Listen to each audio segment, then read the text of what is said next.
Dan saudara, setelah ditetapkan jadi tersangka, hingga saat ini belum ada pernyataan resmi dari Nadiem Makarim. Kita akan simak, sudah ada jurnalis Kompas TV.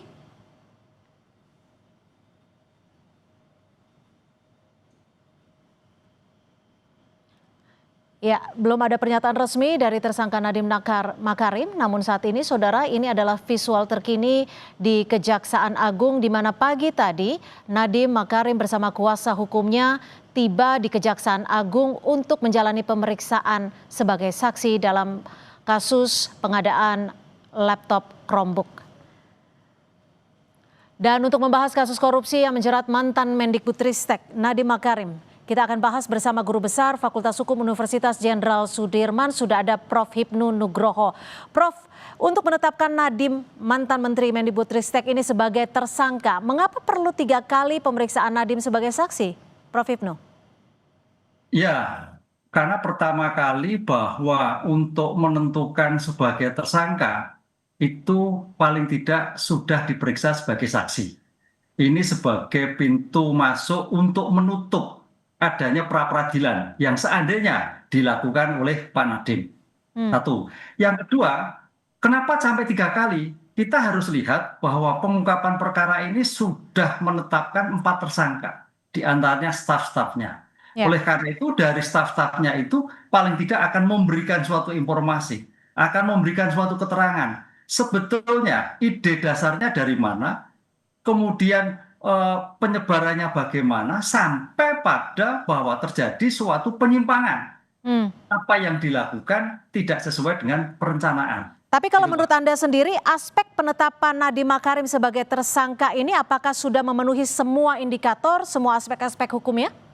Ya, kalau kita indikator hukum pidana gitu kan indikator aspek subjektif dan aspek objektif, Mas. Sebagai subjektif jelas Pak Nadiem adalah seorang yang bertanggung jawab, seorang menteri sebagai pengguna anggaran, kan gitu kan. Aspek apa objektifnya terhadap perbuatannya tadi saya katakan. Oleh karena itu aspek subjektif dan objektif dari perbuatan aktus seterusnya ada suatu terkait dengan pengadaan Chromebook yang diduga adanya suatu kesalahan yang tidak sesuai spek, itu suatu kerugian negara. Oleh karena itu dari 2 aspek hukum tadi, maka Kejaksaan Agung menetapkan tersangka. Apa itu tersangka? Seseorang yang karena kedudukannya berdasarkan bukti yang cukup. Bukti yang cukup. Makanya kemarin diperiksa-periksa sampai tersangka, bukti yang cukup. Siapa tersangkanya? Di antaranya Pak N tadi. Begitu. Prof. Hipnu, bagaimana Anda melihat terkait kasus ini? Apakah penetapan tersangka seorang mantan menteri bisa dipengaruhi oleh situasi politik? Ya, kalau saya bukan orang politik ya. Kalau bicara hukum, bicara bukti, Pak. Saya kira jaksa tidak akan berpengaruh pada politik, tapi berdasarkan bukti yang ditemukan dalam persidangan. Bukti yang disebutkan dalam penyidikan maupun penyelidikan. Oke. Bukti ini kan sudah berkembang. Bahkan kalau kita melihat sebagai di media sosial, Kejaksaan Agung sampai memerintahkan Pak Kajari untuk meneliti Chromebook yang ada di daerah. Ini kan Chromebook ini kan tidak hanya untuk Jakarta, tapi juga seluruh pelosok Indonesia terhadap pengadaan kaitannya dengan pembelajaran yang pada waktu itu COVID. Nah, saya kira bukti-bukti itu kalau kita sampai seluruh Indonesia tidak suspek, bukti kecukupan sepertinya cukup, Mbak. Kita harus Oke. melihat seperti itu. Ya. Tapi Prof. Hipnu, Anda melihatnya sejauh mana sih sebenarnya pertanggungjawaban seorang menteri dalam proses suatu pengadaan? Karena kan biasanya kita tahu sebagai masyarakat umum biasanya pengadaan itu kan dilakukan oleh PPK ya? Ya, PPK betul, pejabat pembuat komitmen. Nah, sekarang pertanyaan begini, perbedaan-perbedaan yang terjadi, pejabat pembuat komitmen, ini yang biasa terjadi, itu sudah bagaimana sebagai pejabat sudah melakukan prinsip kehati-hatian, prinsip akuntabilitas, prinsip sesuai dengan spek, kan gitu, Pak. Tapi pertanyaannya, ketika ada perbuatan itu, mungkin loh, kita bicara mungkin ada intervensi. Intervensi apa? Mungkin pengguna anggaran. Menteri katakanlah misalkan. Lah, ini bisa berubah. Makanya di sini kalau kita lihat pengungkapan perkara ini, kalau kita lihat seperti teori makan bubur panas. Kemarin kan dari samping dulu, samping para pejabat, para staf, PPK, baru kemudian apa itu ujungnya yaitu Pak Menteri. Lah, inilah yang saya kira sebagai bentuk tingkat kehati-hatian dalam pengungkapan perkara lebih baik dari pinggir dulu yang kemudian menyatu pada pusatnya, yaitu pengguna anggaran terhadap yang bisa mungkin loh ya mempengaruhi terjadinya suatu perubahan dari spek A menjadi spek B. Kan itu. Oke.